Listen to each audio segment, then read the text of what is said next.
भले तुम हमारे सामने मुंडी हिला दो कि नहीं हम तो कुछ नहीं ले जाएंगे, हम तो कुछ नहीं ले जाएंगे, बिस्कुट का पैकेट नहीं जाएगा, तो यहाँ पर जो पानी गिरा उसकी एक बूंद चिपक कर तुम्हारे साथ जाएगी।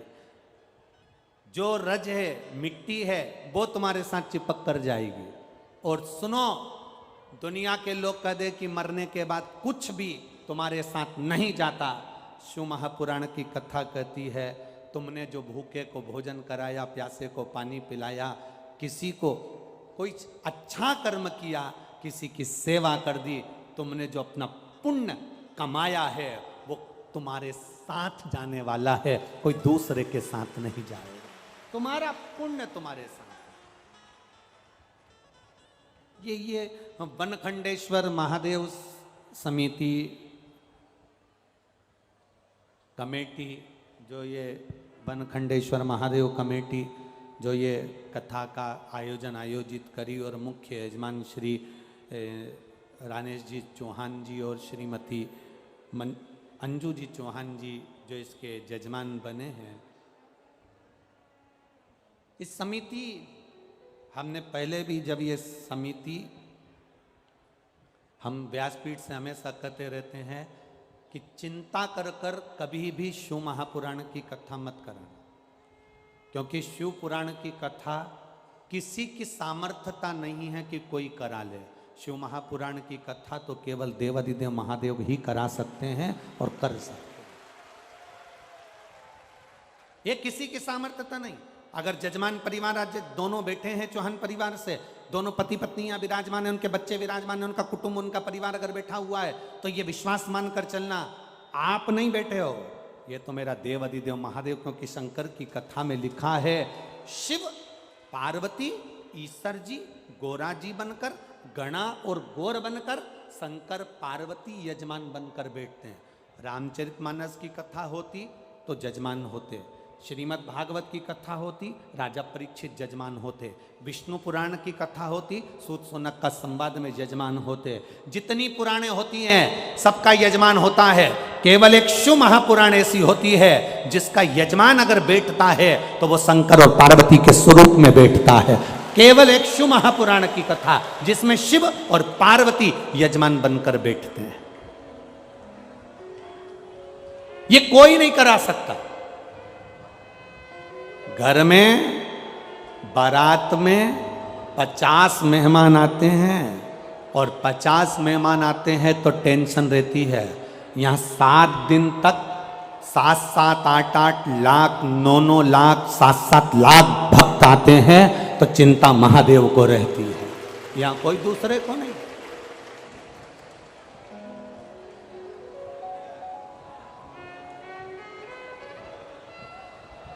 ये व्यासपीठ का नियम है, आप कभी विचार करिएगा, कभी एक अंदाजा लगाना।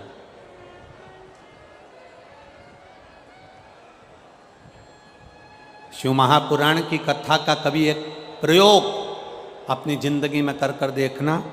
एक भंडारा, जिस भंडारे में आटा, चावल, दाल, शक्कर, सब्जी, तेल, घी सब भर के रख दो, सब भर के रख दो, और उस भंडारे का आनंद मेरे शिव महापुराण की कथा में मेरे बाबा से तुम कभी एक प्रयोग कर कर देखना। जहाँ शिव पुराण की कथा होती हो वहाँ भंडारा जो भरा होता है, बाबा की कथा पूरी हो जाती है, भक्त चले जाते हैं, भंडारा दुगना तिगना उतना कि उतना ही भरा मिलेगा, खाली नहीं मिलेगा। शिव का भंडारा कभी खाली नहीं मिलेगा तुम्हें। जितने आटे की बोरी, जितने चावल की बोरी, जितने शक्कर की बोरी, जितना पोहा की बोरी, जितना सामान है, आलू की बोरी, सब्जी की बोरियां उतनी की उतनी बढ़ती चली जाएगी, पर खाली नहीं होगी, क्योंकि मेरा शंकर अकेला नहीं आता। इतने भक्तों का पेट भरने के लिए पहले वो काशी में से अन्नपूर्णा को रवाना कर देता है कि जाकर वहां पेट तुझे भरना है, वहां जाकर पेट तुझे भरना है।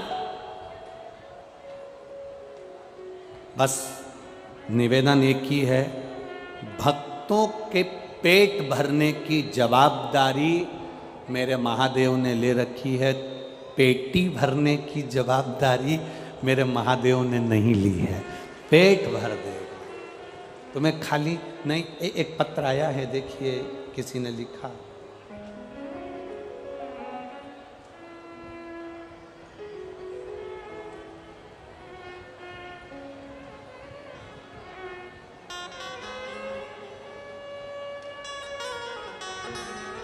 ब्रजेश यादव,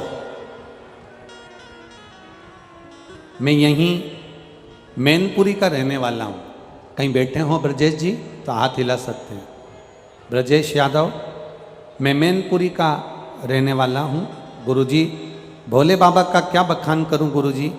मैंने पहले आर्मी में नौकरी करी है, फिर मैं सेवानिवृत्त होने के बाद घर आ गया। मन में थोड़ी सी निराशी रही कि इतनी जल्दी मेरी सेवानिवृत्ति हो गई और अब कोई कामकाज नहीं।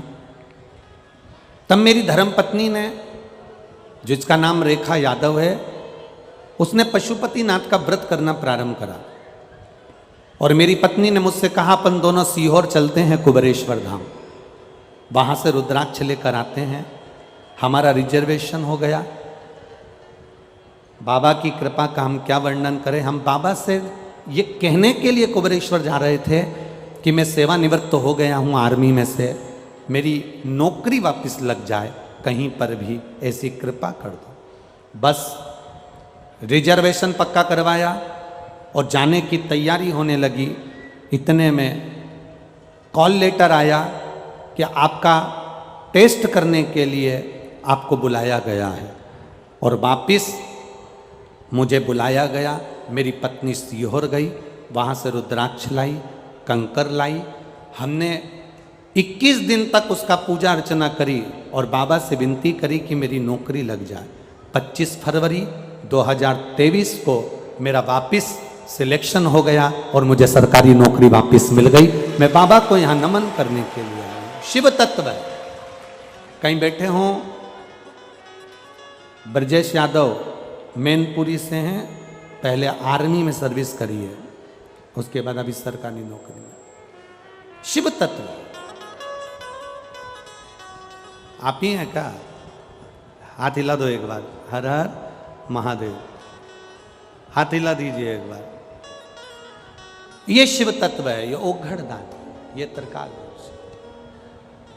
तेरी कृपा बिना नहीं एक भीड़ो लेते हैं श्वास से, कृपा से तनो तनो। बखान क्या करूं मैं राखों के ढेर का, चपटी भभूत में खजाना कुबेर का। गंगधार मुक्ति द्वार ओमकार तू, भोले ओमकार तू। आयो शरण तिहारी शंभो कार कार तू। ये शिव है, शिव।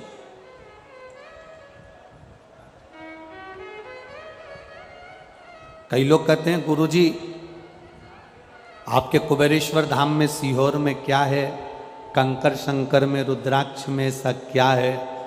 हम उनसे कहना चाहेंगे हमें तो नहीं मालूम कि उसमें क्या है, पर इतना जरूर मालूम है कि जो एक बार कुबेरेश्वर धाम की धरा पर आता है वो 3 महीने में वापिस पहुंच जाता है। ये तो जरूर पक्का है, ये वहां की रीत है।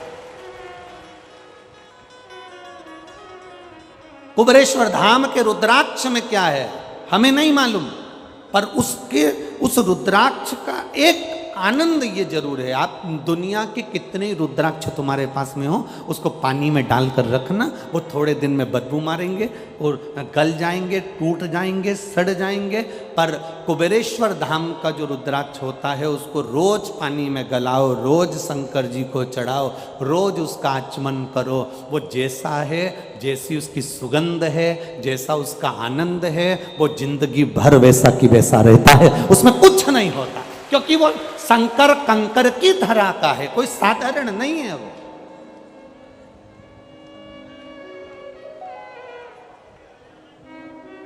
वहां विश्वास है शिव के कंकर में।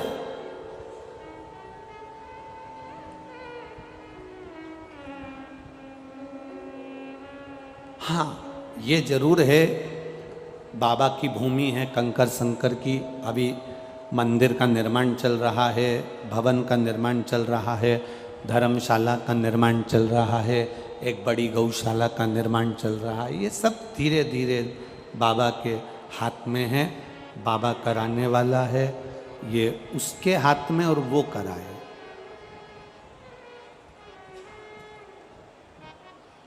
ये उसके हाथ, कितनी कृपा करता है वो, कितनी दया करता है वो, ये उसके ऊपर।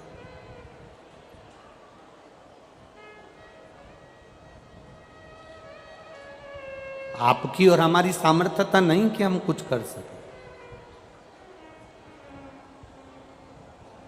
और यहां बैठे हुए जितने भी भक्त हैं, जितने कार्यकर्ता इस वन खंडेश्वर कमेटी के हैं और यजमान परिवार हैं, कभी अपने मुख पर ये लेकर मत आना कि हमने इस शिव महापुराण की कथा को करवाया।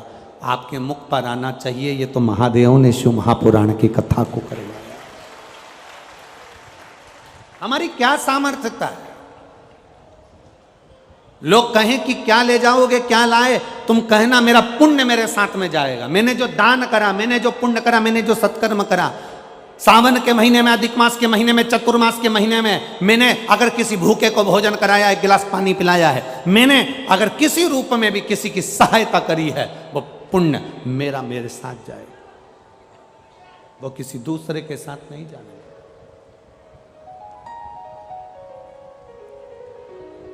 हमारा करा गया कर्म हमारा।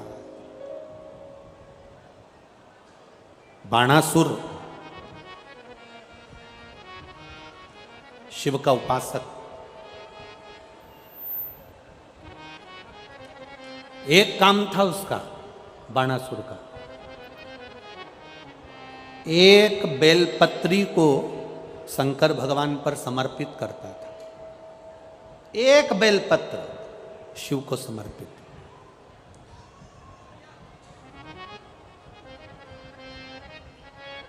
एक सोने का सिंहासन ले लो, आधा किलो का, आधा किलो सोने का सिंहासन बनवाओ, उस पे एक शालिग्राम भगवान की शिला रख दो, उनका श्रृंगार भी सोने से कर दो, हीरे पन्ने से कर दो, और उस सिंहासन को किसी एक ब्राह्मण को अगर हम दान कर दें, उससे दुगना फल एक बेलपत्री शंकर भगवान को समर्पित करने से प्राप्त हो जाता है। सोने के सिंहासन पर बिठाकर भी शालिग्राम शिला को हम किसी को दे रहे हैं, जितना पुण्य वो प्राप्त होगा उससे दुगना पुण्य एक बेलपत्र शंकर भगवान को मात्र समर्पित कर देने से उतना पुण्य हमारे खाते में पहुंच जाता है। एक बेलपत्र, एक बेलपत्र साधारण है क्या? ये बेलपत्र कोई सहज है क्या?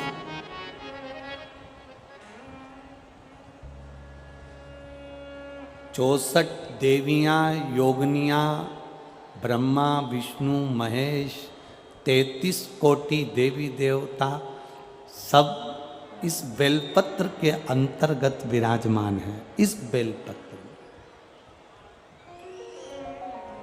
बारिश का मौसम चल रहा है, सावन भादो, ये सब बारिश के मौसम है। आप जिंदगी में एक काम अच्छा करिएगा, अपनी इस मनुष्य की देह से एक बेलपत्री का वृक्ष कहीं ना कहीं जरूर लगा देना, जिससे आप संसार से भले चले जाओ पर आपके द्वारा वृक्ष पृथ्वी पर रहे और उसकी पत्ती टूटकर महादेव को चढ़ती रहे, तो हमारी जिंदगी सार्थक हो। एक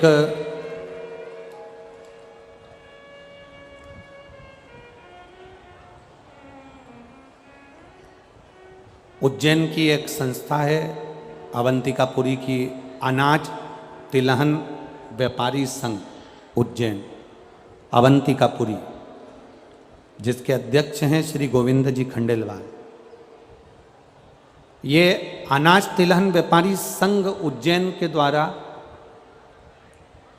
60,111 बेलपत्री के पौधे पूरे उज्जैन में घर घर में लगाए जा रहे हैं। एक बार जोरदार ताली बजाए।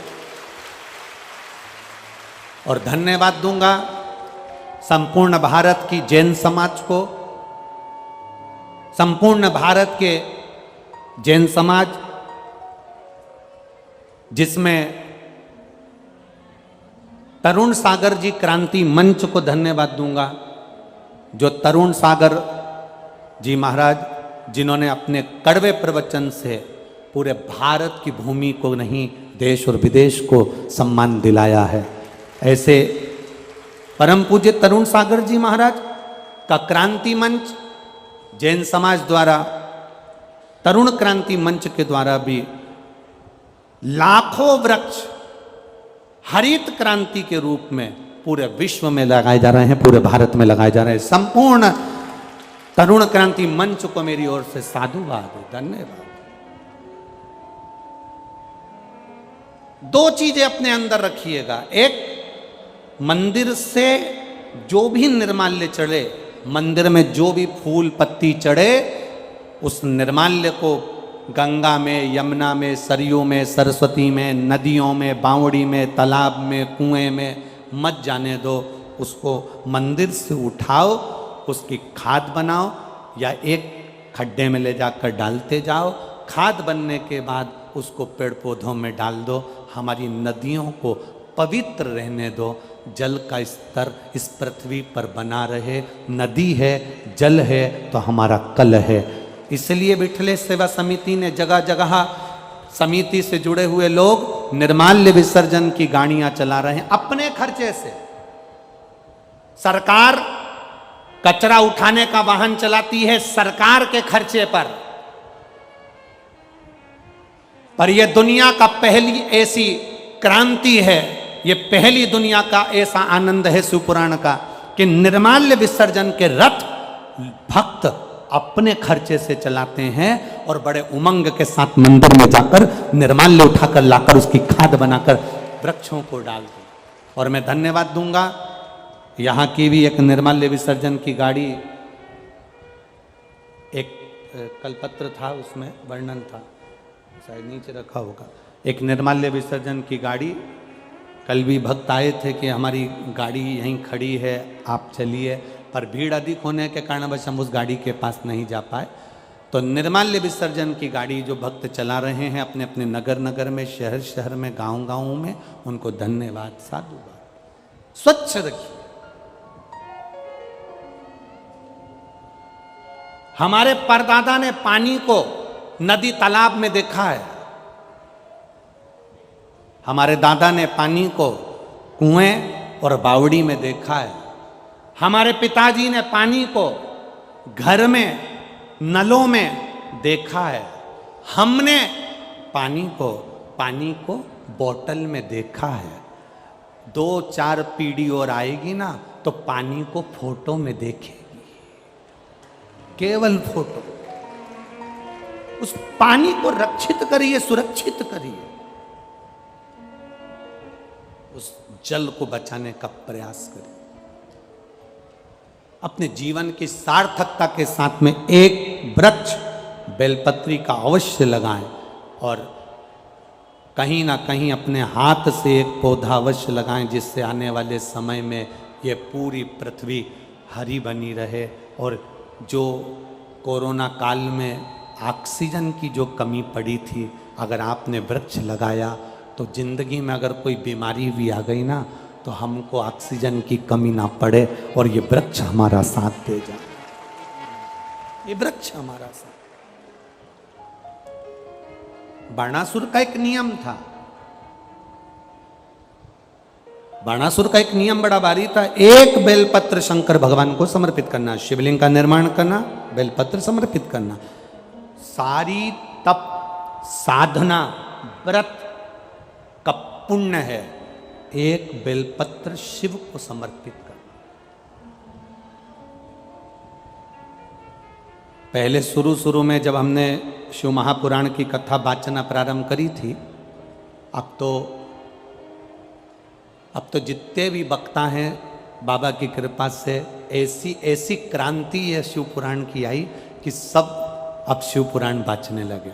जब हमने शुरुआत में जब शिव पुराण की कथा वाचना प्रारंभ करी थी, उस समय पर शिव पुराण कोई ना वाचता था। शिव पुराण की कथा जब वाचना प्रारंभ करी, जब हम व्यासपीठ से कहते थे कि एक बेलपत्र चढ़ी हुई खाइए, वो शुगर, बीपी, थायराइड, सोरासिस, गठिया, हार्ट, ये सब में काम करेगी। तो लोग हंसते थे, बहुत कमेंट्स करते थे, बहुत आड़ा टेढ़ा बोलते थे, बहुत बोलते थे।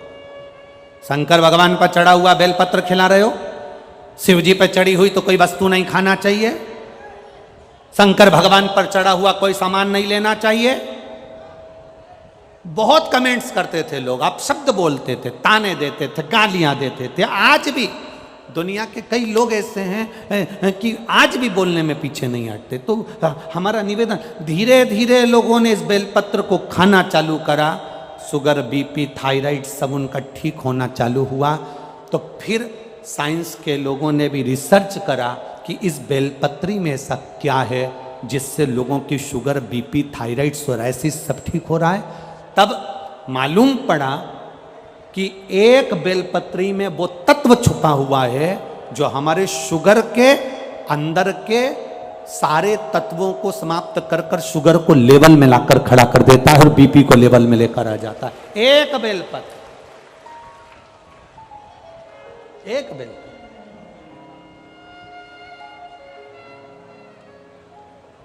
इसलिए शिव पर चढ़ी हुई बेलपत्र, एक बाणासुर एक बेलपत्र शंकर भगवान को समर्पित कर रहा है, बाणासुर एक बेलपत्र शिव जी को समर्पित करता है। उसके भीतर के भाव को शुद्ध करने के लिए, उसके भीतर के भाव को आनंदित करने के लिए एक बेलपत्र बाणासुर शंकर भगवान को दे रहा है। एक बेलपत्र।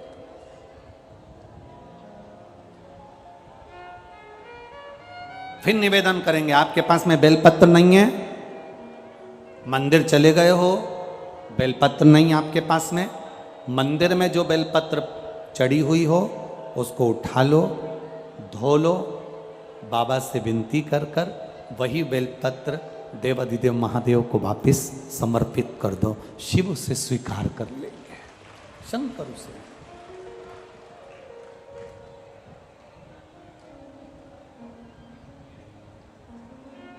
शिव उसे स्वीकार कर ले, शंकर उसे। और फिर अच्छे से सुनिएगा, अगर मान लो बेलपत्र भी नहीं है, मान लो बेलपत्र भी नहीं है, कोई पुष्प भी नहीं है, चढ़ाने के लिए एक लोटा जल भी नहीं है,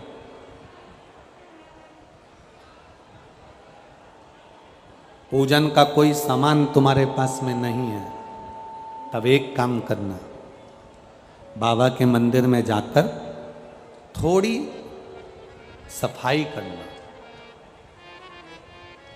थोड़ा साफ कर देना मंदिर को। बहुत सारे दिए लगे हों तो दिए को उठाकर एक साइड रख देना।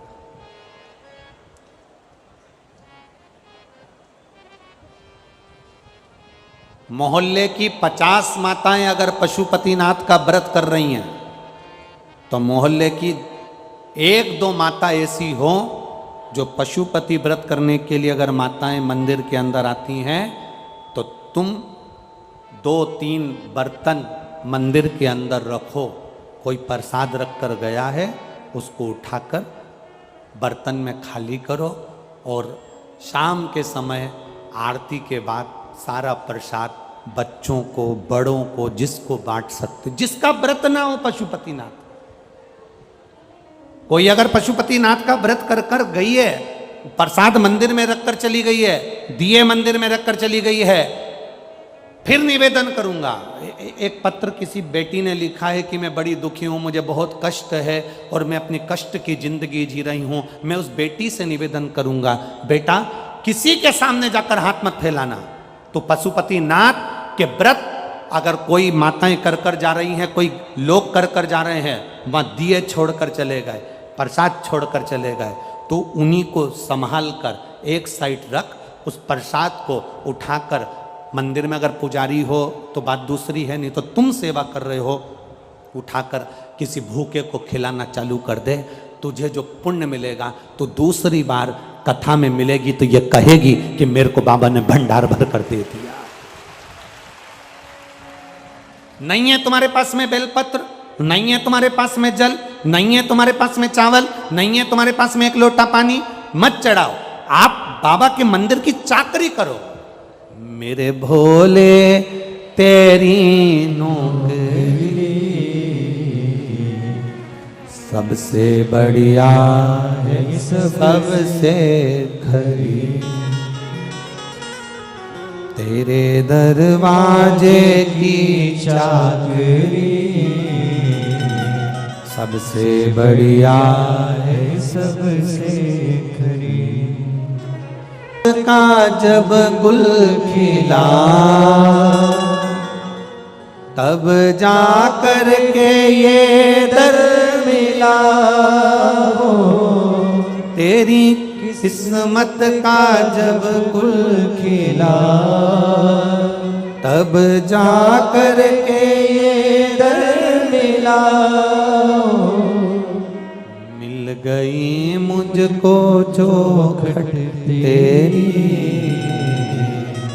सबसे बढ़िया है, सबसे खरी, भोले बाबा तेरी नौकरी सबसे बढ़िया है, सबसे खरी। जब से तेरा गुलाम हो गया, किसके गुलाम? महादेव के।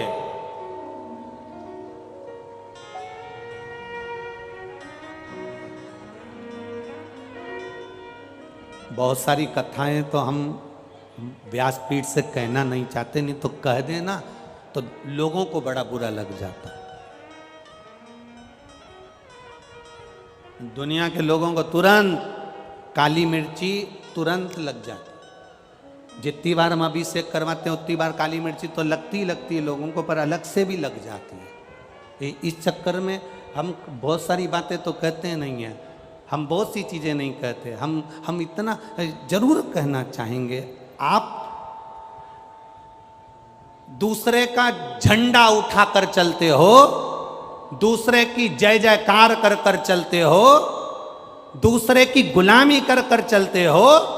एक बार मेरे महादेव की कावड़ उठाकर उसका जय जयकार कर कर उसकी गुलामी कर कर देखना। एक बार उसकी गुलामी कर कर देखो। दूसरे की गुलामी करोगे, उसको पद मिल गया, प्रतिष्ठा मिल गई, तुम्हें 5 मिनट में भूल जाएगा। कौन? ऐसे ढेर आते हैं, कौन? हम नहीं पहचानते हैं। जब तक पद प्रतिष्ठा नहीं तब तक जानेंगे। पद प्रतिष्ठा मिली गया, पर मेरा महादेव जल चढ़ाने वाले को, मेरा महादेव सेवा करने वाले को कभी नहीं भूलता, उसको गले से लगा लेता है और जिंदगी सवार देता है। वो मेरा महादेव है। जब से तेरा गुलाम हो गया, तब से मेरा भी नाम हो गया हो। गुलाम हो गया, तब से मेरा भी नाम हो गया। जिस भूमि पर कुबेरेश्वर धाम है, जिस भूमि पर कुबेर बाबा का यह मंदिर है, जिस भूमि पर कुबेरेश्वर धाम का कंकर शंकर है, ये कुबेरेश्वर धाम सीहोर का जंगल के अंदर था। कोई नहीं जाता था, अंधेरा हो जाता था, वहां कोई पहुंचता नहीं था, गाड़ियां भी नहीं जाती थी, क्योंकि मेन रोड से, हाईवे से अंदर कौन जाता।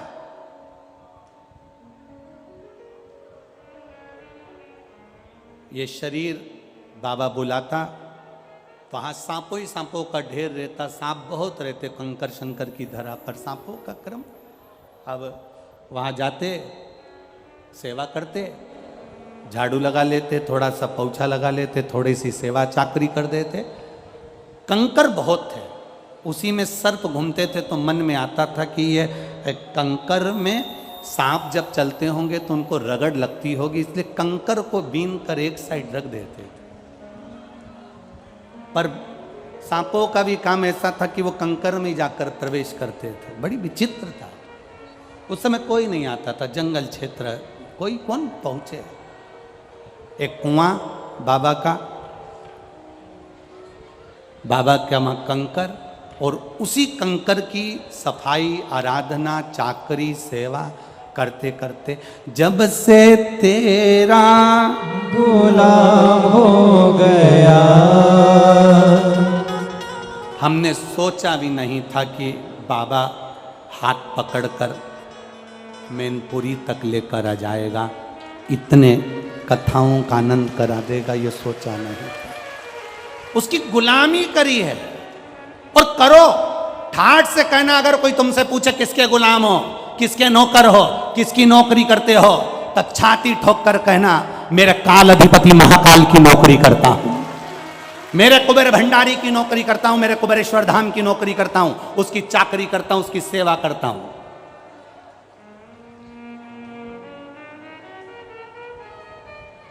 कोई पद है तुम्हारे पास में? पद है, पद का मतलब होता है चरण। कोई पद है तुम्हारे पास में? कोई पीठाधीश, मठाधीश, कोई छो तुम्हारे पास में कोई पद है? उसने कह देना मेरे पास में 2 नहीं, मेरे पास 2 नहीं, मेरे पास तो 8 पद रखे हैं। 2 मेरे भोलेनाथ के, 2 मेरी माता पार्वती के, 2 मेरे गणेश जी के, 2 मेरे सदानंद कार्तिकेय के, 8 पद मेरे पास में है। और जिसके पास में शंकर भगवान के पद होते हैं, उसको पद की जरूरत नहीं पड़ती, उसकी प्रतिष्ठा खुद बढ़ती है। पद नहीं, प्रतिष्ठा बढ़ना चालू हो जाती है। कालाधिपति के चरण पकड़े हैं जिसने, शंकर के चरण पकड़े हैं जिसने, जब से तेरा गुलाम हो गया, तब से मेरा भी नाम हो गया, जब से तेरा, सब बोलिए, गुलाम हो गया, तब से मेरा भी नाम हो गया। वरना औकात क्या थी मेरी, वरना औकात क्या थी मेरी, सबसे बढ़िया है सबसे खरी। क्या औकात थी? बाणासुर के पास में था क्या? लंका के राजा रावण के पास था क्या? भस्मासुर के पास था क्या? अंधकासुर के पास था क्या? क्या था? ऐसा कौन है? कोई अगर कह दे कि मुझे शंकर ने नहीं दिया, एक 33 कोटि देवी देवताओं में से एक एक देवता ढूंढ कर लेकर आना, और एक देवता का भी नाम बता देना कि जिसको शंकर ने नहीं दिया, जिसको शिव ने नहीं दिया।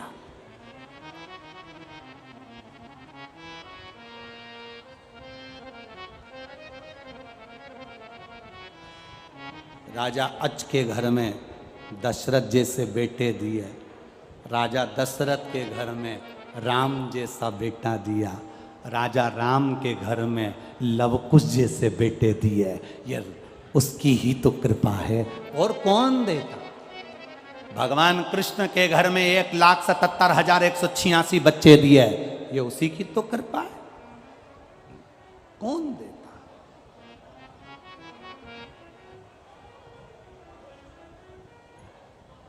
कितना एक लाइन आरती की आप लोग गाते हो ना मां,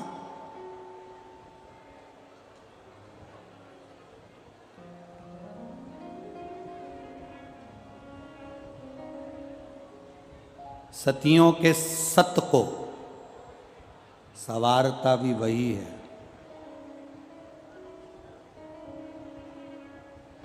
दुनिया की गोदी में संतान देता भी वही है।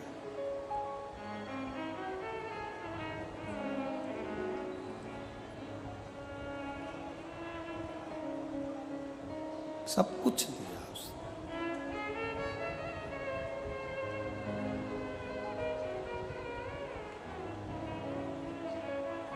मेरे भोले तेरा सहारा है, मेरे भोले तेरा सहारा है, मेरी नैया का तू किनारा है, मेरी नैया का तू किनारा है।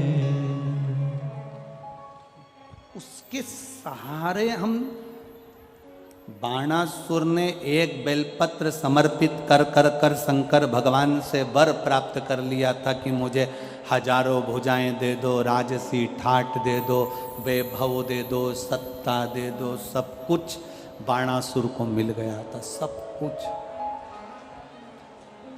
क्या नहीं दिया मेरे शिव जी ने, क्या नहीं प्रदान करा मेरे भोलेनाथ ने, सब दे दिया। सबसे जल्दी राजी होने वाला देवता एक ही तो है, शंकर भगवान। एक लोटा पानी चढ़ाओ, 3 बार ताली बजाओ, बम बम बोलो, राजी। दक्ष प्रजापति ससुर, सिर कट गया, फिर काय का सिर लगा, जम के बोलो जरा, बकरे का। अब तुम्हारे यहां से सिर कटा और उस पे बकरा का मुंह लगा दो, तो बकरा हिंदी बोलेगा, अंग्रेजी बोलेगा कि संस्कृत बोलेगा? बकरा तो एक ही चीज बोलता है, बप बप बप बप बप बप बप बप। अब बकरा जैसे ही बप बप बप बप बोला, बकरे, दक्ष प्रजापति को सिर लगा था बकरे का, अपने जमाई की शिव की स्तुति कैसे करे? तो बकरा हिंदी नहीं बोल पाया, संस्कृत नहीं बोल पाया, अंग्रेजी नहीं बोल पाया, मराठी गुजराती नहीं बोल पाया, बस मुंह से बप बप बप बप बोला। शंकर जी इतने खुश हो गए, मेरा ससुर कितनी अच्छी स्तुति कर रहा है, मेरा ससुर इतनी जोरदार स्तुति कर रहा है।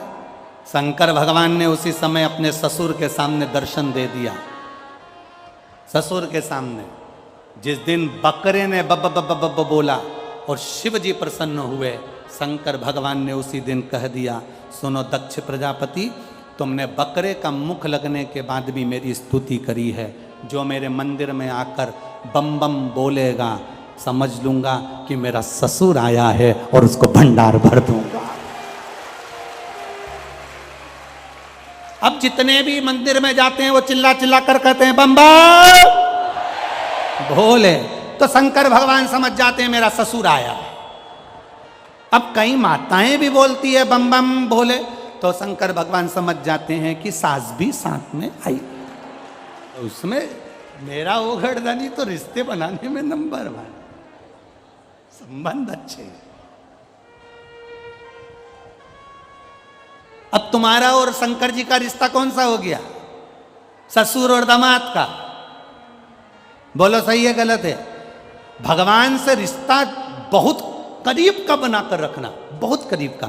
जिस विधायक जी से मिलना है, सांसद जी से मिलना है, मंत्री जी से मिलना है, मुख्यमंत्री जी से मिलना है, प्रधानमंत्री जी से मिलना है, राष्ट्रपति जी से मिलना है, अध्यक्ष जी से मिलना है, इससे मिलना है, तो उसके करीबी, उसका करीबी।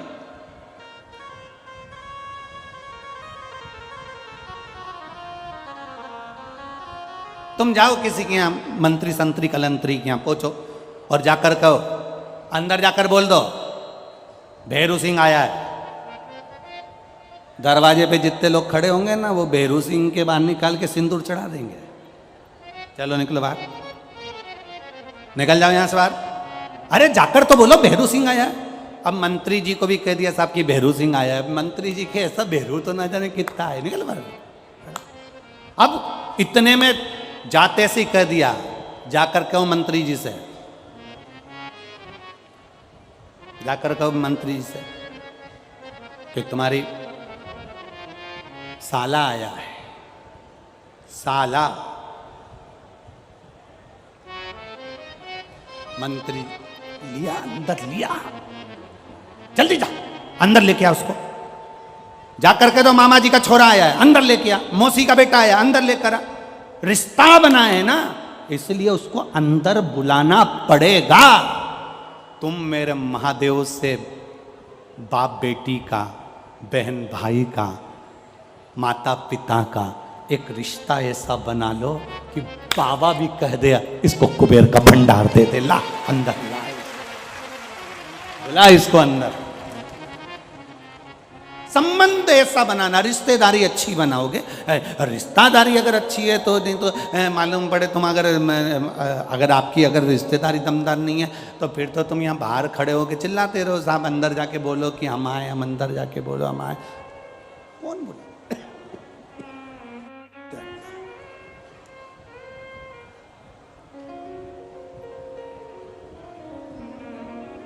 उससे संबंध अच्छे बने। जब संबंध अच्छे बनेंगे तो वो साथ है। संबंध अच्छे। बाणासुर ने शिव जी की आराधना कर कर भगवान शंकर को साधा है। तब शिव महापुराण की कथा कहती है कि बाणासुर तप कौन सा करता है। एक बेलपत्र अगर शंकर भगवान के मंदिर में समर्पित कर रहे हैं, ये तप साधना ही है। भगवान शिव को हाथ जोड़कर नमन कर रहे हैं इस कलिकाल में, ये तप साधना ही है। किसी भूखे को भोजन करा रहे हैं, ये तप साधना है। किसी प्यासे को पानी पिला रहे हैं, ये तप साधना है। किसी के बीमारी में हमने उसको औषधि दिला दी, ये तप साधना है। उस कोई पढ़ना चाहता है, उसकी एजुकेशन के लिए हमने थोड़ा खर्च कर दिया, ये तप साधना है। ये तप साधना व्यक्ति के जीवन की एक आनंदमय साधना, आनंदमय साधना।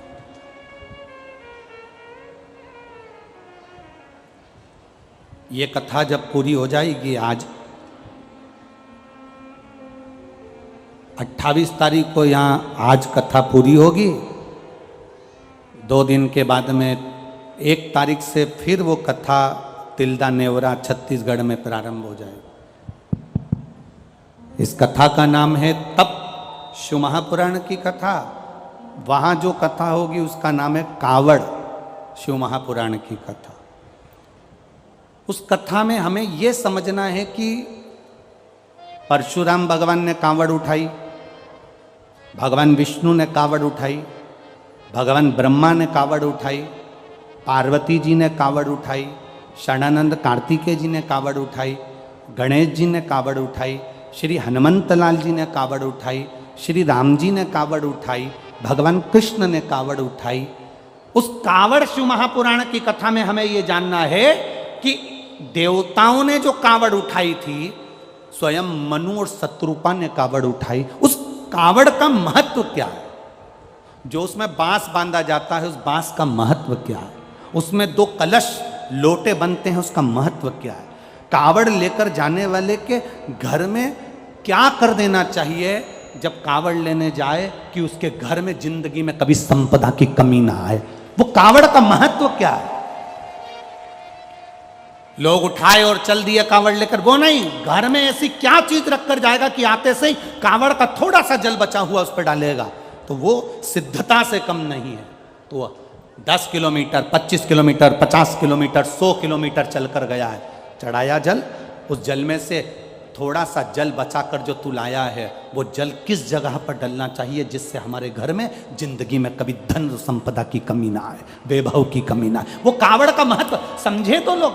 बस उठाया, मम्मी कावड़ लेकर जा रहा हूं, पापा कावड़ लेकर जा रहा हूं, उन्होंने भेज दिया, जाओ, मना नहीं, पर उसमें से बचा हुआ जल, एक अंश, एक चम्मच भी जल लेकर आए हो, तो वो जल किस जगह पर चढ़ना चाहिए जिससे उस कावड़, तुम 100 कदम, 100 किलोमीटर, 50 किलोमीटर, 150 किलोमीटर, 200 किलोमीटर चल के जा रहे हो, वो क्या तुम्हारे पास में होना चाहिए,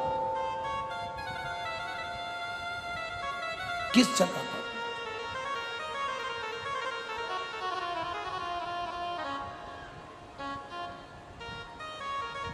गणेश जी की धर्मपत्नी रिद्धि ने अपने पिता विश्वरूप जी से कहकर पहली बार जब कावड़ उठाई थी, तो रिद्धि ने उस कावड़ से क्या क्या नहीं पाया था। क्या केवल अपन लोग कहते थे भगवान हमें रिद्धि सिद्धि देना, तो रिद्धि को इतना सारा बल कहां से मिला, शुभ और लाभ को इतना बल कहां से मिला, उसको हमें जानना है। इसलिए उस कथा का नाम कावड़ शिव महापुराण की कथा रखी, जो 2 बजे से 5 बजे तक है। उसको समझिए, जीवन में उसको समझ लो कि जब मैं आपको युद्ध के लिए याद करूं और मेरा कहीं पर अगर युद्ध चल रहा हो, मेरा कहीं पर अगर युद्ध चल रहा हो और मैं आपको याद करूं, तो आप मेरी ओर से युद्ध करने के लिए वहां पधारो। शिव जी ने कहा तथास्तु। और कुछ मांगना है, और कुछ चाहिए, एक वर और दे दो कि मैं कभी मरूं ना, मेरे कभी प्राण छूटे ही नहीं, मेरे कभी प्राण ना जाएं, मैं अजर और अमर हो जाऊं, ये वर मुझे दे दीजिए। अब देखिए,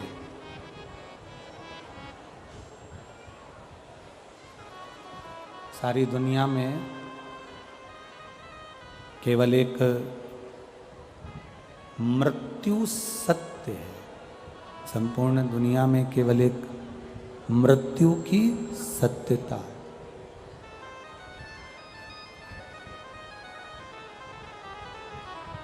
और बाणासुर कह रहे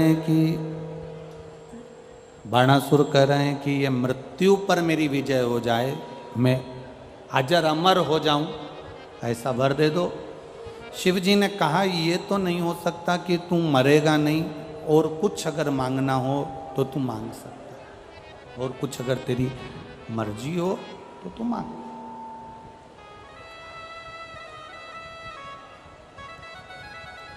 मरेगा तो ये निश्चित है कि मृत्यु निश्चित है, मौत आएगी, ये भी पक्का है। पर अगर तेरा मन कर रहा है और कुछ मांगने का तो मांग ले, तो मुझे वर दे दो, अगर मरूं तो किसी कुंवारी कन्या के हाथ से मरूं। अब एक बहुत बड़ा प्रसंग सामने आ जाता है कि भाई उसको लगा कि इतना बल तो किसी में होगा नहीं, और कन्या में तो, स्त्री में तो वैसे भी बल ना होता है, और कुंवारी रहेगी, छोटी रहेगी, तो फिर मुझे मार नहीं सकती है, फिर तो मेरा मरना निश्चित नहीं है। अगर मरूं तो कोई कुंवारी कन्या के हाथ से मरूं, कुंवारी कन्या के हाथ से मेरे प्राण जाए, ठीक है, तथास्तु, भगवान शिव ने कह दिया, तथास्तु।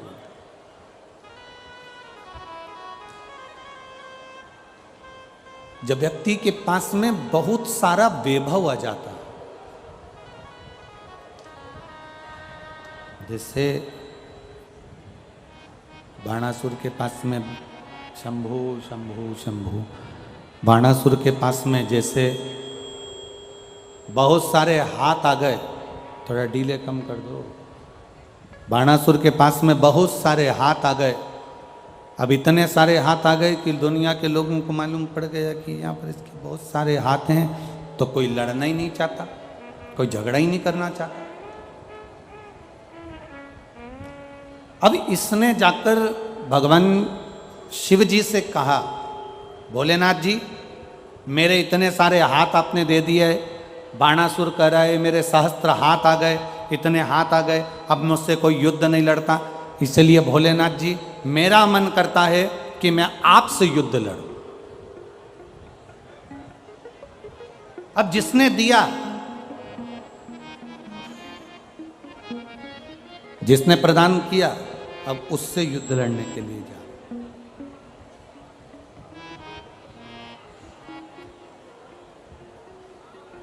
शिव जी ने मन में सोचा, पार्वती जी देख रही थी, पार्वती जी को देखते हुए बाबा भोलेनाथ जी ने कहा कि अगर पार्वती, अगर मैं इससे युद्ध लड़ता हूँ ना, अगर मैं इससे युद्ध लड़ने के लिए जाऊंगा, इससे अगर मैं युद्ध लड़ूंगा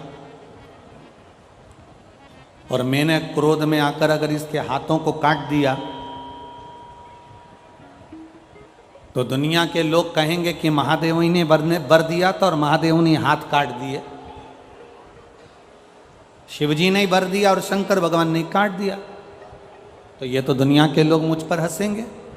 इसलिए भोलेनाथ जी ने कहा कि मैं इससे युद्ध नहीं लड़ सकता। तो शंकर भगवान ने कहा कि तुम चिंता मत करो, तुम मुझसे युद्ध लड़ने के लिए आए हो ना, टेंशन मत लो, समय आएगा और समय आने पर जब द्वापर आएगा, द्वापर में जब भगवान कृष्ण पृथ्वी पर आएंगे, तब तुम कृष्ण से युद्ध लड़ोगे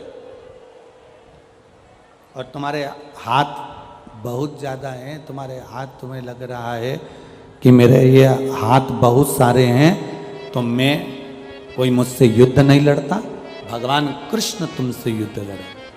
समय आया, धीरे धीरे धीरे धीरे धीरे धीरे समय निकलता चले गया, द्वापर आ गया। भगवान कृष्ण के पौत्र अनिरुद्ध को बाणासुर की कन्या उषा ने पसंद कर लिया और उस अनिरुद्ध को अपने पास में रखा। श्रीमद् भागवत में चर्चा आती है, श्रीमद् भागवत कथा में आप श्रवण करते हैं, श्रीमद् भागवत में आप सुनते हैं, क्रोध, बाणासुर के यहाँ पर जो भगवान देवाधिदेव महादेव की एक ध्वजा लगी हुई थी, वो ध्वजा खंडित हो गई। बाणासुर को लग गया कि अब युद्ध होगा कृष्ण के साथ। युद्ध लड़ने के लिए भगवान कृष्ण के सामने बाणासुर पहुंचे।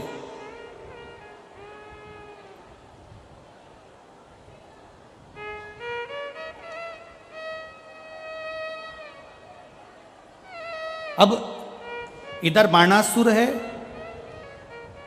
बाणासुर ने आवाज लगाकर शंकर भगवान को बुलाया कि मेरी तरफ से युद्ध लड़ने के लिए आप भी आओ।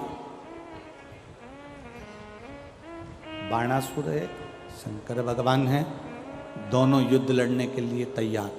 उधर से भगवान कृष्ण, बलराम और उनकी पूरी सेना।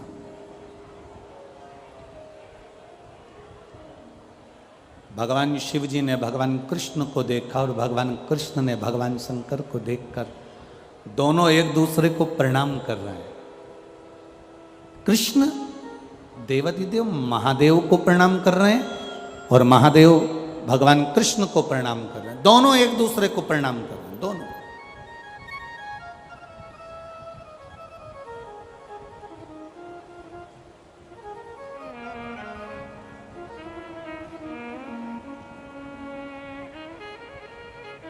भगवान कृष्ण महादेव को प्रणाम कर रहे हैं और महादेव भगवान कृष्ण को प्रणाम कर रहे हैं, दोनों प्रणाम कर रहे हैं।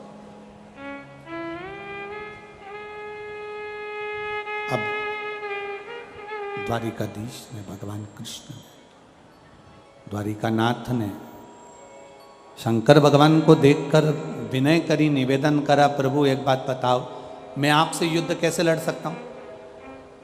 शंकर भगवान ने इशारा कर कर द्वारिकाधीश के रथ का ऊपर का ध्वज दिखाया।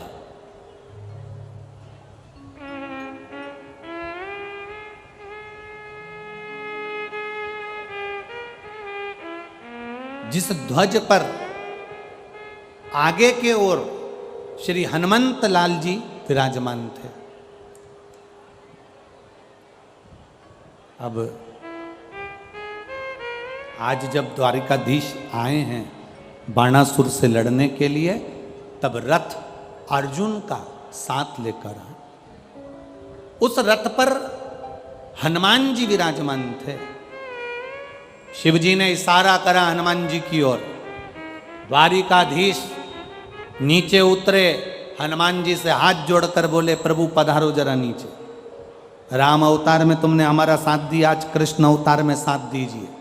क्या साथ देना है? हनुमान जी ने पूछा, बताओ। द्वारिकाधीश बोले, शंकर भगवान ने बाणासुर को वर दिया था, मैं तेरी ओर से युद्ध लड़ूंगा, पर सुन बाणासुर, युद्ध के मैदान में अगर मेरा रथ खंडित हो गया तो मैं युद्ध नहीं लड़ूंगा। अगर युद्ध के मैदान में मेरा रथ खंडित हो गया तो मैं युद्ध नहीं लड़ूंगा। अब तुम्हें एक काम करना है श्री हनुमंत लाल जी, जाओ और शंकर भगवान के रथ के पहिए को खोखला कर दो। रथ का पहिया अगर खोखला हो जाएगा, रथ दौड़ेगा, टूट जाएगा। टूटा, और वो टूटने के बाद में फिर मेरा देव अधिदेव महादेव इस युद्ध को नहीं लड़ेंगे। गला पकड़ रहा है, देव अधिदेव महादेव इस युद्ध को नहीं लड़ेंगे। आप करो ये प्रयास। हनुमान जी महाराज एक भंवर का रूप धरकर चले, और भंवर का रूप रखकर हनुमान जी महाराज पहुंचे जहां पर रथ के पहिए में कीला लगता है। उस कीले की जगह से रथ के पहिए के अंदर प्रवेश कर गए। पहिए के अंदर प्रवेश करे, पहिए को हनुमान जी महाराज ने खोखला कर दिया। जैसे ही बाणासुर ने कहा आक्रमण, रथ दौड़ा। शंकर भगवान का जैसे ही रथ दौड़ा, दौड़ते से ही शिवजी के रथ के भागते ही पहिया टूट गया। टूट गया तो भोलेनाथ जी ने कहा, अब मैं युद्ध नहीं लड़ सकता, अब तुम युद्ध लड़ो। बाणासुर ने युद्ध लड़ना प्रारंभ करा। द्वारिकाधीश ने जिस हाथों का इसको अहंकार था, उस बाणासुर के हाथों को काट काट कर मेरे द्वारिकानाथ ने टुकड़े टुकड़े कर कर जमीन पर फेंक दिए।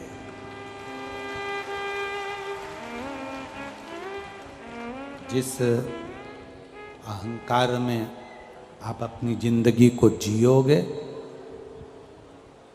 जिस अभिमान में, जिस चीज का तुमको घमंड होगा,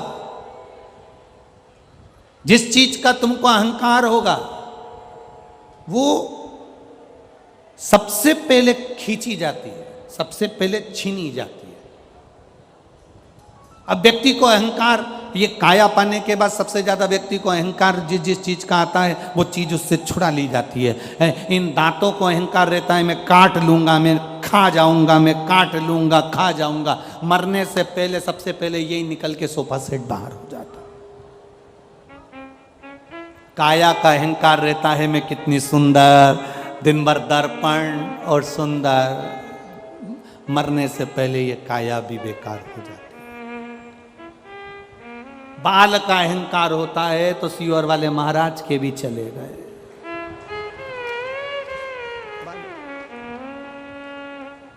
जिस चीज का अहंकार करोगे वो सब चलेगा।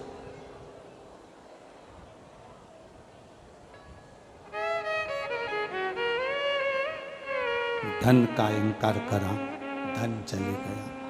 सत्ता का अगर अहंकार करोगे, सत्ता चली जाएगी। वैभव का यदि अभिमान करोगे तो वैभव चले जाएगा। और अगर तुम धन का अहंकार करोगे तो वो धन भी तुम्हारे पास से चला जाएगा।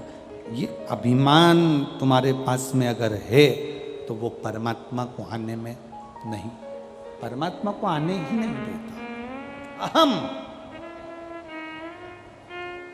बाणासुर को अहंकार था अपनी भुजाओं का, बाणासुर को अहंकार था अपने हाथों का, भगवान ने सबसे पहले हाथों को काट दिया। सुदर्शन उठाया मेरे द्वारिकाधीश ने, और सुदर्शन उठाकर द्वारकानाथ बाणासुर का शीश काटने वाले थे, तो शंकर भगवान ने उधर से इशारा कर दिया, द्वारिकानाथ शीश मत काट देना। द्वारिकानाथ ने पूछा, भोलेनाथ आप मुझे इस बाणासुर का सिर काटने से रोक रहे हैं? ये आपका शिष्य है इसलिए? शंकर भगवान कह रहे हैं शिष्य है इसलिए नहीं, मैं आपको सिर काटने के लिए इसलिए रोक रहा हूं क्योंकि आपने प्रहलाद को वचन दिया था कि तेरी 18 पीढ़ी में मैं किसी को नहीं मारूंगा, और ये बाणासुर प्रहलाद की 18 पीढ़ी के अंदर है, इसलिए तुम इसको मार नहीं सकते।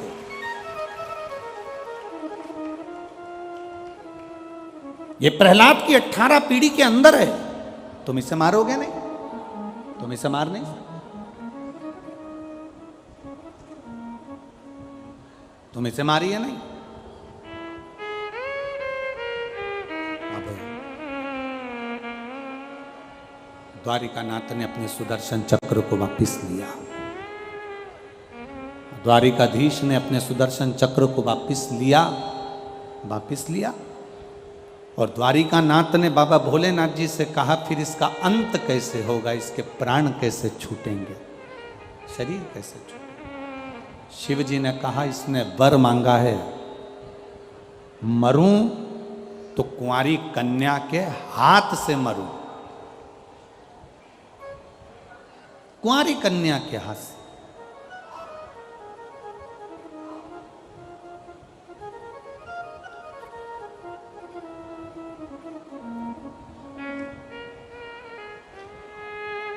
अगर ये मरेगा तो कुंवारी कन्या के हाथ से मरेगा। तुम रुको, अभी समय आएगा।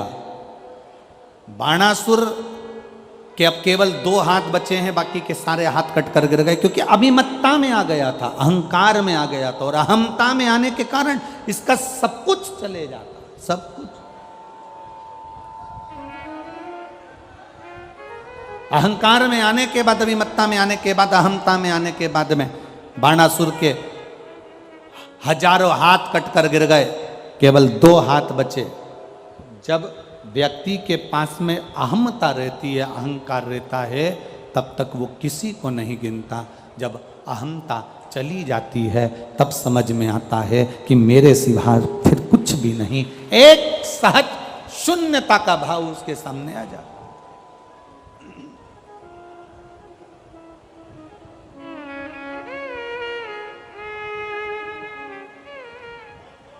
एक शून्यता का भाव।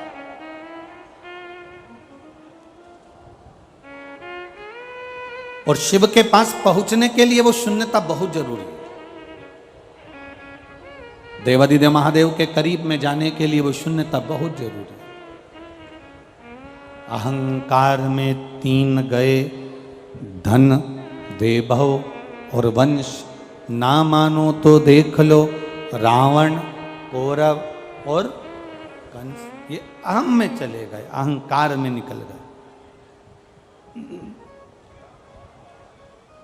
इसीलिए वो कहते हैं ना, क्या मान करे रे काया, कि काया माटी मिल जाएगी,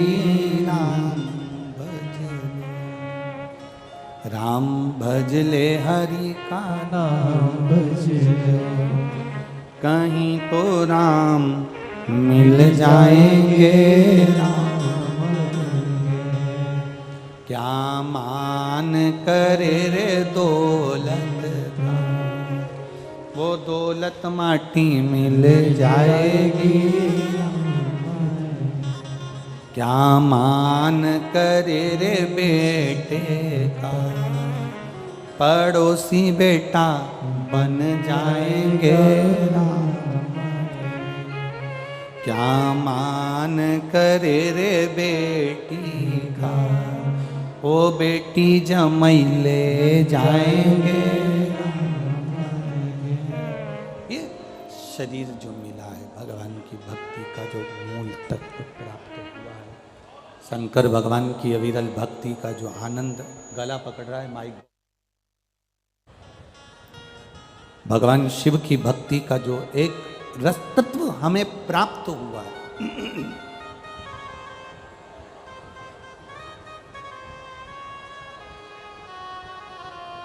अहमता से परे हो जाओ। बाणासुर के हाथ कट गए, फिर भी इसका अहंकार समाप्त नहीं हुआ। कभी कभी रस्सी जल जाती है पर उसका बल नहीं जाता। कभी कभी किसी का सब कुछ चले गया, उसके बाद भी अहंकार, अहम, अभिमतता उसके अंदर रह जाती है।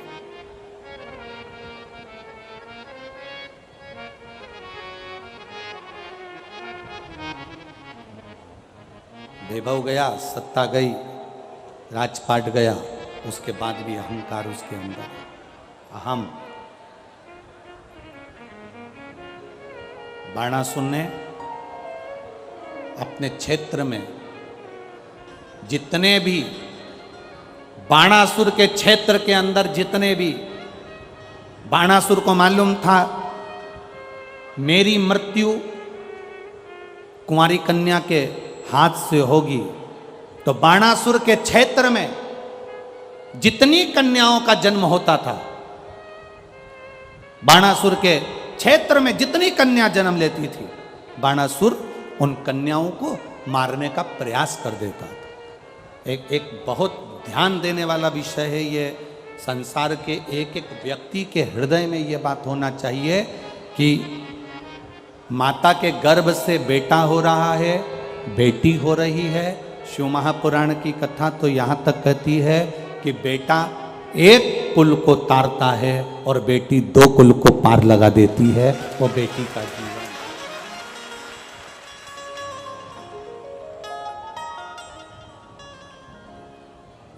गर्भ में आने वाली बेटियां, गर्भ में आने वाली संतान, गर्भ से जन्म लेने वाली बेटियां, अगर इस गर्भित बेटी को, शिव महापुराण की कथा कहती है, गर्भ में रहने वाली बेटी को जो गर्भ में मरवा देता है, भ्रूण हत्या करवा देता है, गर्भस्थ कन्या को या कुंवारी अवस्था में उस बच्ची पर कोई गलत प्रहार करता है, छोटी सी कन्या पर गलत दृष्टि देता है, छोटी सी कन्या के साथ अगर कोई गलत कर्म करता है, शिव महापुराण की कथा कहती है कि उस व्यक्ति को बार बार पृथ्वी पर जितनी बार वो जन्म लेगा, जितनी बार वो जन्म लेगा, उतनी बार उसको अधोगति में तड़प तड़प कर, रोग ग्रसित होकर मरना ही पड़ता है। ग्रसित होकर।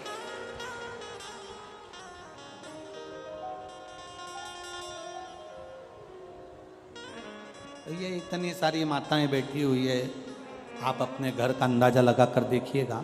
आप अपने घर में एक अंदाजा लगाइएगा, रहने वाली घर की बेटियां, घर में रहने वाले बेटे और बेटी, दोनों का अंदाजा लगाना। आपकी पत्नी को भी देखना, आपकी पत्नी का भी अंदाजा लगाना कि आपकी खुद की पत्नी वो अपने माता पिता के प्रति कितना समर्पित रहती है। बोलो सही है कि गलत है? आपकी खुद की पत्नी माई के 50 बार फोन लगाती है, मम्मी कैसी हो, पापा कैसे हो, भैया कैसे हो, शुगर की जांच कराई कि नहीं कराई, बीपी देखा कि नहीं देखा, भैया पापा को दिखाने चले जाओ फिरोजाबाद, भैया पापा को आगरा ले जा, भैया पापा को दिल्ली ले जा। तुम्हारे खुद की पत्नी को देखना, वो स्वयं अपने माता पिता के प्रति कितना सम्मान रखती है, उसके माता पिता के प्रति कितना आदर, उसके माता पिता के प्रति कितनी जागरूक होती है। खुद की पत्नी को देखो।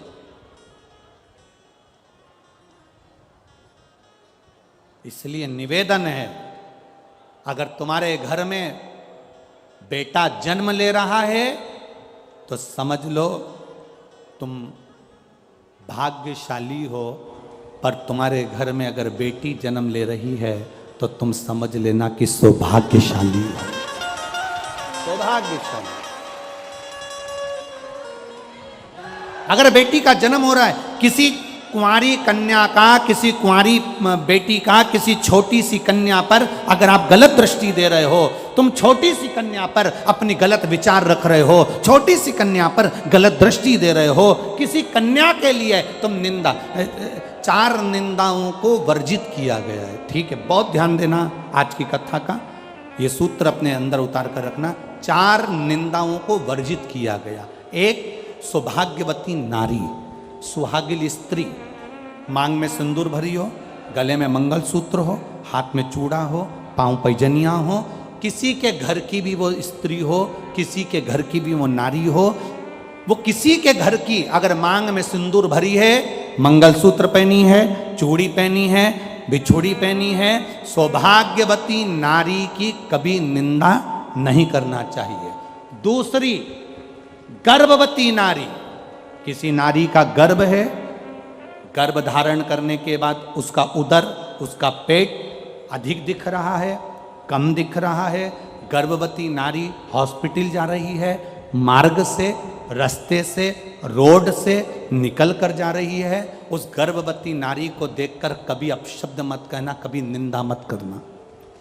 4 निंदाओं को वर्जित बताया है कि 4 निंदा करने वाले व्यक्ति की दशा क्या होती है, वो भी आपको वर्णन कर रहा है। पहली, सौभाग्यवती नारी। दूसरी, बोलते जाओ जल्दी से, गर्भवती नारी। तीसरे नंबर पर कहा गया रोगीला व्यक्ति। रोग, कोई आंख से अंधा है, कोई नहीं समझ पाता, कोई मंद बुद्धि है, कोई विचार से छिन्नित है, कोई अपने ठाट में रह रहा है, हमें नहीं निंदा करना, रोगीला है, उसकी भी निंदा नहीं करी। और चौथे नंबर पर आता है कोई संत, साधु, गुरुजन, ब्राह्मण जन, कोई वक्ता हो, कोई स्मरण करने वाला हो, कोई भगवान की भक्ति में कोई डूबा हो। संत से मतलब नहीं, आप भी अगर भगवान की भक्ति में डूबे हो, तुम्हारे मोहल्ले का कोई व्यक्ति भगवान की भक्ति में डूबा है, कोई संत डूबा है, कोई कथाकार है, कोई वक्ता है, कोई भजन करने वाला है, कोई बच्चा कोई भगवान की भक्ति में डूबा है, हमें उसकी निंदा नहीं करना, कभी नहीं करना।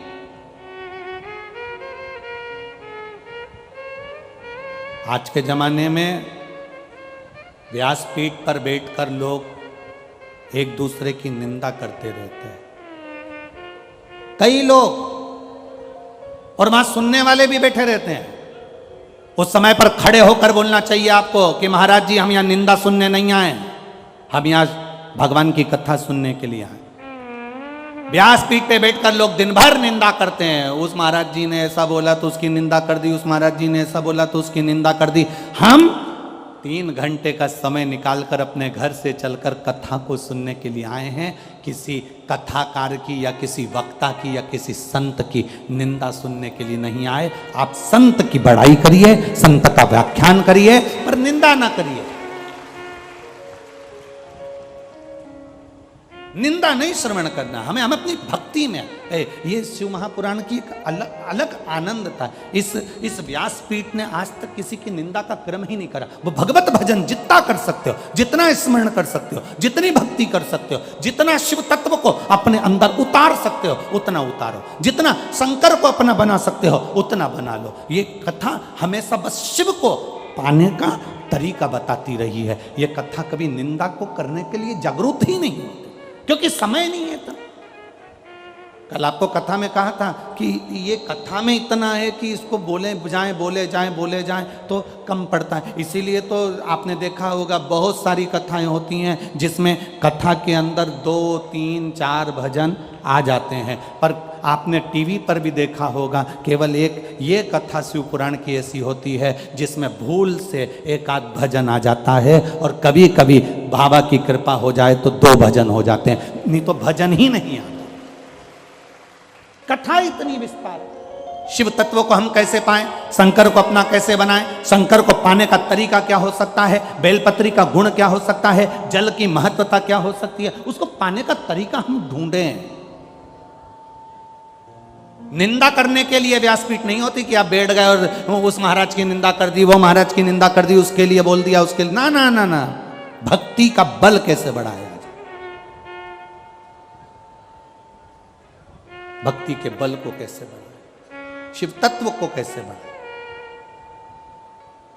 कन्या पर दृष्टि गलत मत दो, कन्या पर कभी आप जीवन में कन्या पर गलत दृष्टि ना दें, कन्या को अपशब्द ना कहें।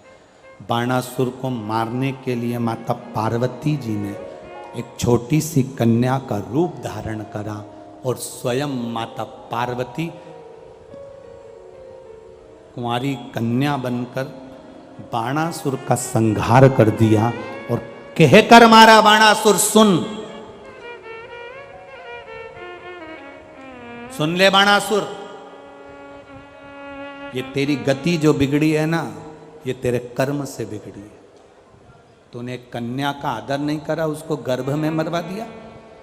तूने कन्या जन्म ली तो उस पर गलत दृष्टि दे दी, ये तेरे कर्म के अनुसार तुझे भोगना पड़ा। बाणासुर के प्राण छूट गए।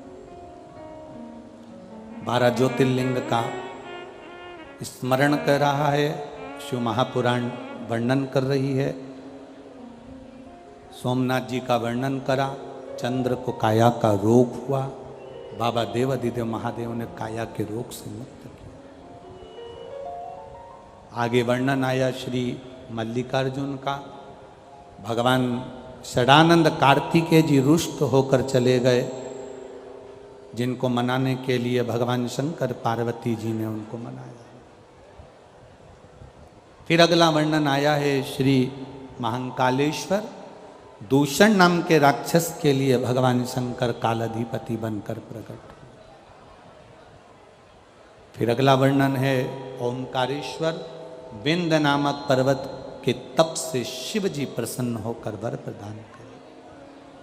फिर अगला वर्णन है भीमाशंकर, अगला वर्णन है केदारेश्वर, नर नारायण तप करके शिव जी को प्राप्त करे।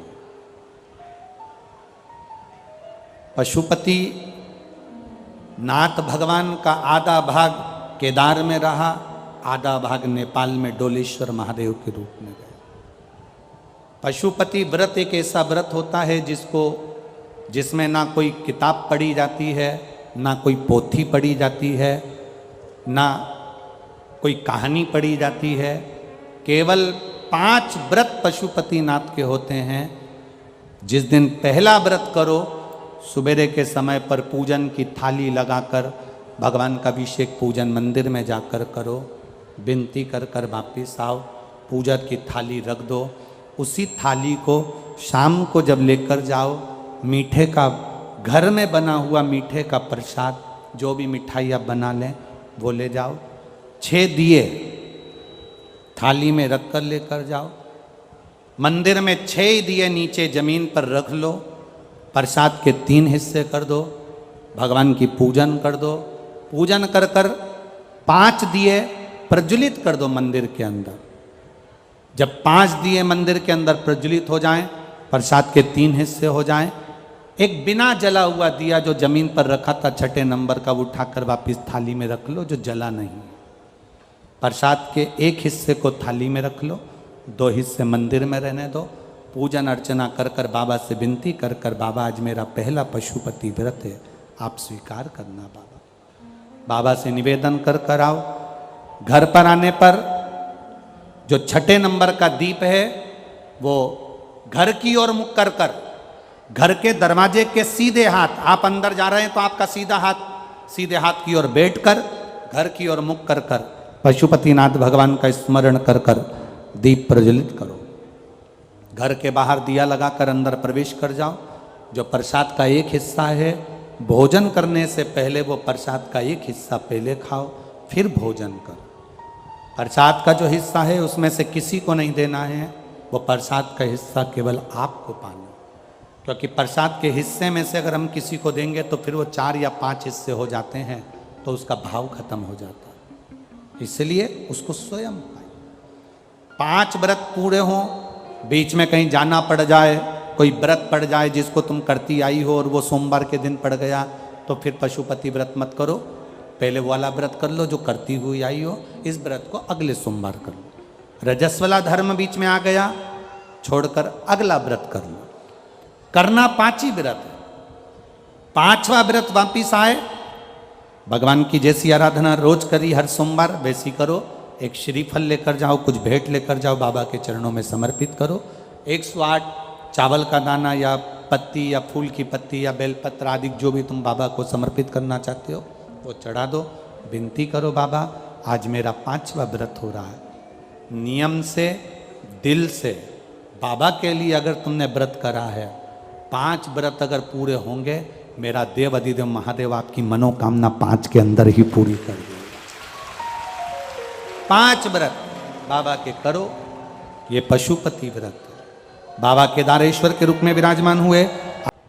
इतनी मेहनत कर कर यदि आप लोग यहाँ पहुँचे हो, इतनी मेहनत कर कर आप आगे पहुँच भी गए हो, इतनी मेहनत कर कर आप आगे आकर खड़े भी हो गए हो, इतनी मेहनत कर कर आप आगे आके बैठ भी गए हो, पर ईमानदारी से बोलो, जिस कथा के लिए हमने मेहनत करी, जिस कथा को श्रवण करने के लिए हमने प्रयास किया, और अगर हम वही ग्रहण नहीं कर पाए, तो फिर हमारा पहुँचना, हमारा जाना, हमारा आगे बैठना या हमारा आगे खड़े होना वही मायने नहीं। आप अगर इतनी मेहनत कर कर यहाँ तक पहुँचे हो तो शिव महापुराण की कथा का अंश तत्व आपके भीतर पहुँचना चाहिए। शिव की अविरल भक्ति आपके हृदय में विराजमान होना चाहिए।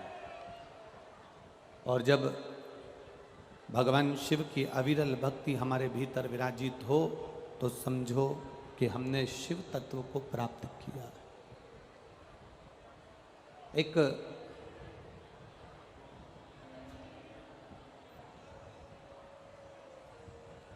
दीपक अगर जलता है,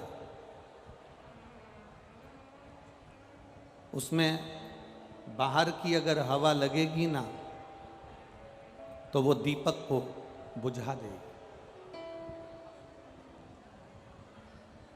जलते हुए दीपक को एक कांच की हंडी के अंदर रखा जाता है। जलते हुए दीपक को एक कांच की हंडी के अंदर रख देते हैं, जिससे वो दीपक बुझे नहीं, जिससे वो दीप बुझे ना। हम क्यों कथा के पंडाल के अंदर जाकर बैठते हैं, हम क्यों मंदिर के अंदर जाकर बैठते हैं? दुनिया के लोग ताना देने वाले, कमेंट्स करने वाले, अपशब्द कहने वाले तो आपसे कह देते हैं मंदिर में जाकर क्यों बैठते हो, शंकर जी के मंदिर में क्यों जाते हो, राम जी के मंदिर में क्यों जाते हो, कृष्ण के मंदिर में क्यों जाते हो, शिव महापुराण की कथा में क्यों बैठते हो, क्यों सुनते हो कथा, क्यों जाते हो पंडाल में, क्यों जाते हो मंदिर में, क्यों जाते हो तीर्थ में, क्यों जाते हो गुरु की शरण में, क्यों जाते हो पवित्र नदियों का स्नान करने के लिए? ये दुनिया के लोगों को नहीं मालूम कि दीप जलता है तो उस पर हंडी रख दी जाती है कांच की, जिससे वो दीप बुझे ना, बाहर की हवा से वो बुझे ना, इसलिए उस पर हंडी रख दी जाती है। तो ये शिव महापुराण का पंडाल नहीं, मंदिर नहीं, देवालय नहीं, ये इस शरीर की हंडी है जिसके अंदर ये बैठा हुआ है। और ये शिव पुराण रूपी हंडी के अंदर जो जाकर बैठ गया, एक बार उसके अंदर अगर दीप प्रकट हो गया, मंदिर में जाकर, शिवालय में जाकर, देवालय में जाकर, भगवान की भक्ति में जाकर, तीर्थ में जाकर, पवित्र नदियों के स्नान में जाकर जो बैठा है, वो अपने आप को ये समझे कि मैं जलता हुआ दीप हूं, दुनिया को प्रकाशित करने वाला मैं पुंज, मैं दीप हूं, और मेरे जलने से, मेरे प्रकट होने से, मेरे प्रज्वलित होने से दुनिया को प्रकाश मिल रहा। काम, लोभ, आसक्ति, वासना, तृष्णा, मोह, प्रपंच, ये बाहर की हवाएं हमको आकर बुझाने का प्रयास करेंगी। कोई कोई मित्र ऐसा मिल जाएगा आपको, आप मंदिर जाते हो, आप भगवान की भक्ति में लगे हो, कोई कोई मित्र ऐसा मिल जाएगा आपको, कोई कोई ऐसा प्राप्त हो जाएगा आपको, वो आपको कहेगा मंदिर में जाकर क्या करोगे, चल अभी अपन घूम कर आते हैं, चल गाड़ी में बैठ आगरा से आते हैं, चल घूम कर आते हैं थोड़ा सा, चल फिरोजाबाद तक चलते हैं, चल कानपुर तक चलते हैं, चल लखनऊ तक चलते हैं। एक मित्र ऐसा मिलेगा, आप मंदिर जाना चालू करेंगे, आप भगवान के भजन करना प्रारंभ करेंगे, आप भगवान की भक्ति में जाना प्रारंभ करेंगे, कोई ना कोई तुम्हारे अड़चन डालने के लिए ऐसा मिल जाएगा कि आपकी भगवान की भक्ति, आपका भजन, आपका कीर्तन, आपका मंत्र जाप धीरे धीरे धीरे धीरे वो उसके सत्संग में, उसके संगत में आकर वो आपको छुड़वा देगा। और कोई कोई जिंदगी में ऐसा मिल जाएगा कि आप कभी मंदिर नहीं जाते थे तो भी मंदिर जाना चालू कर देंगे, आप खुद पहुंच जाएंगे। ये शिव भक्ति का एक प्रतिबिंब है, ये शंकर भगवान की भक्ति का एक स्वरूप है, शिव की भक्ति का एक आनंद है। और तेरी कृपा बिना न हिले एक भी अणु, लेते हैं श्वास तेरी कृपा से तनो तनो। हे गंगाधार मुक्ति द्वार ओमकार तू, बोले ओमकार तू, आयो शरण तिहारी शंभु तार तार तू। शरीर में अगर बीमारी है, देह में अगर बीमारी है, शरीर में अगर रोग है, देह में अगर रोग है, शरीर में अगर बीमारी है, देह में अगर बीमारी है, तो उसका इलाज डॉक्टर के पास है। डॉक्टर उस बीमारी का इलाज कर सकता है। शरीर में अगर बीमारी है, देह में अगर बीमारी है, तो उसका इलाज डॉक्टर कर सकता है। पर अगर मन में बीमारी है तो इसका इलाज तो केवल महादेव ही कर सकता है, दूसरा कोई नहीं कर सकता। बोल बम का नारा है, बाबा एक, सारी समस्या का हल। ये बाहर की बीमारी, देह की बीमारी, शरीर की बीमारी, ये शरीर की बीमारी का इलाज डॉक्टरों के पास है। देह की बीमारी का इलाज डॉक्टरों के पास में रहेगा, पर मन की बीमारी का इलाज किसी के पास नहीं। अगर होगा तो मेरे देव अधिदेव महादेव के पास होगा, वहां जाकर बैठोगे, मन की बीमारी दूर होगी। मन की बीमारी दूर होगी। कितना पाप में लिप्त रहता है ये शरीर। कुत्ता मरता है ना, तो उसको कपड़े से कोई नहीं ढाकता। मैनपुरी में कोई ढाकता है क्या? जम के बोलो। पशु मरता है तो उसको कपड़े से कोई नहीं ढाकता। पक्षी मरता है, उसको कपड़े से कोई नहीं ढाकता। हाथी मरा, उसे कपड़े से कोई नहीं ढाकता। कोई जानवर मरा, उसे कपड़े से कोई नहीं ढाकता। कोई चूहा मरा, उसे कपड़े से कोई नहीं ढाकता। पशु पक्षी जानवर कोई भी मरे, उसे कपड़े से कोई नहीं ढाकता। केवल एक मनुष्य जब मरता है तो इसको कपड़े से ढाका जाता है, केवल एक मनुष्य को। और ये मानव को कपड़े से क्यों ढाकते हैं? क्योंकि इसने जिंदगी में बचपन से लेकर मरते तक इतना झूठ बोला होता है इतना पाप करा होता है कि इसके पाप को छुपाने के लिए इसे कपड़े से ढाक कर शमशान तक ले जाया जाता है। पाप में लिप्त रहता, झूठ में लिप्त रहता, आसक्तियों में लिप्त रहता, वासना में लिप्त रहता, तृष्णा में लिप्त रहता, आसक्तियों में फंसा होता।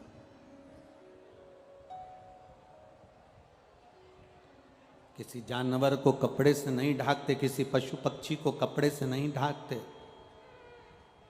पर मनुष्य को कपड़े से ढाकना पड़ता है, क्योंकि इसने इतना जिंदगी में आने के बाद अगर इसने कोई सत्कर्म करा है, आप संत को देखना, आप साधु को देखना, कोई बहुत पहुंचे हुए जो संत होते हैं ना, उनको कपड़े से ढाकने की जरूरत नहीं पड़ती, उनको तो लोग सुलाकर भी नहीं ले जाते, उनके लिए तो एक बैकुंठी बनती है, बैकुंठी पर उनको बिठाते हैं, उनको सुलाते नहीं हैं, बिठाते हैं, और बिठाकर उन्हें कपड़े से ढकने की जरूरत नहीं पड़ती। जिस चादर को वो ओढ़े रहते हैं उसी चादर को ओढ़ाकर उनको बैकुंठी पर बिठाकर लेकर फिर जाते हैं। अर्थात क्योंकि उन्होंने सत्य का जीवन जिया है, उन्होंने सार्थक जीवन जिया है, उन्होंने सात्विक जीवन जिया है, उन्होंने भक्ति का जीवन जिया।